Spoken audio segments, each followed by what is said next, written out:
La fertilisation des cultures est un point essentiel du développement de pratiques culturales agroécologiques. Cette démarche permettra la pérennisation de la fertilité des sols. Pour y parvenir, de nombreuses initiatives voient le jour dans les départements d'outre-mer.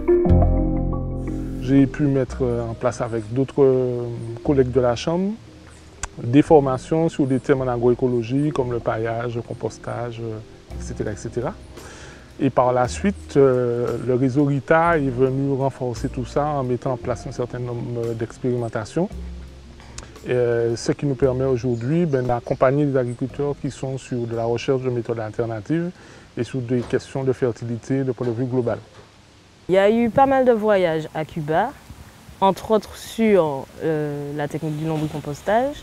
D'abord en essayant d'adapter la pratique à la Martinique, puisqu'il fallait chercher des vers de terre adaptés. Ça, c'est le travail qu'a effectué la Fredon à l'époque.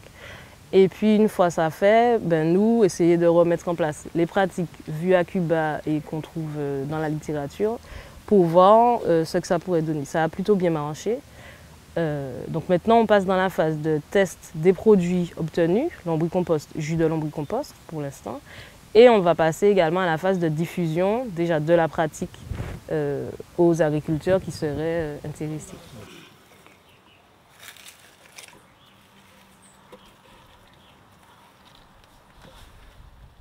Le compost, on connaît déjà en Guyane, donc il y a des nouvelles méthodes qui commencent à arriver, donc le lombricompostage. Donc là, il y a déjà des intervenants, des chercheurs des Antilles qui interviennent justement pour expliquer cela aux agriculteurs, parce que déjà en Guyane, il y a quelques agriculteurs qui testent de leur côté, mais ils n'ont pas forcément toutes les connaissances pour bien appliquer la chose, donc on fait appel à des chercheurs spécialistes dans le domaine pour justement transférer ces connaissances. J'utilise pour toutes les fruits, tous les arbres que j'ai ici, notamment la banane, toutes les arbres fruitiers, j'utilise parce qu'il est fertilisant, ça permet effectivement d'avoir une rentabilité. C'est un bien-être pour les plantes d'avoir lombricompost.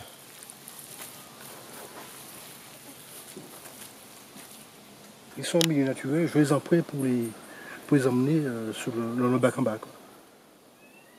Celle-là, elle va pas tarder à faire des œufs bientôt, là, celle-là. Voilà. Tu vois, il y a des œufs de l'intérieur, tu vois. Il faut les connaître en fait.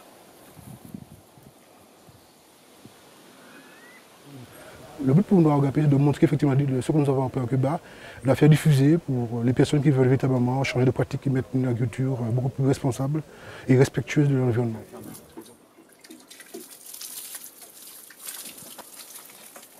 Ce qu'on obtient va se rapprocher des compositions du compost avec juste un peu plus d'azote en fonction de ce qu'on aura apporté comme fumier animal. Par contre, le jus est beaucoup plus concentré et lui, on va l'utiliser en engrais foliaire.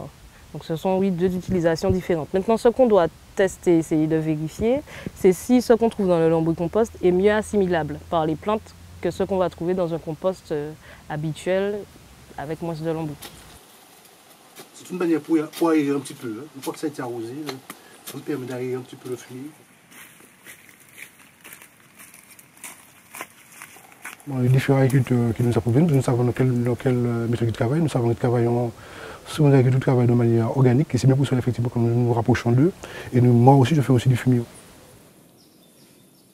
L'avantage qu'on a aujourd'hui, c'est d'avoir quelqu'un qui pratique déjà et qui est à même de les convaincre, puisque entre collègues, ça passe forcément mieux le discours.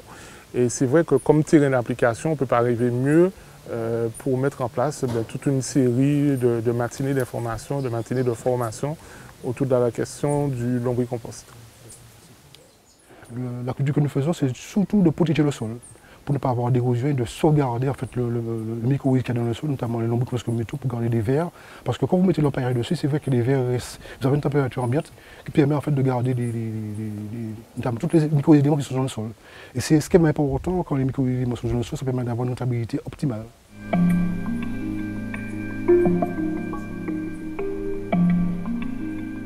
Je me suis installé en agriculture organique pour essayer de promouvoir un petit peu l'agriculture organique de manière générale en Martinique.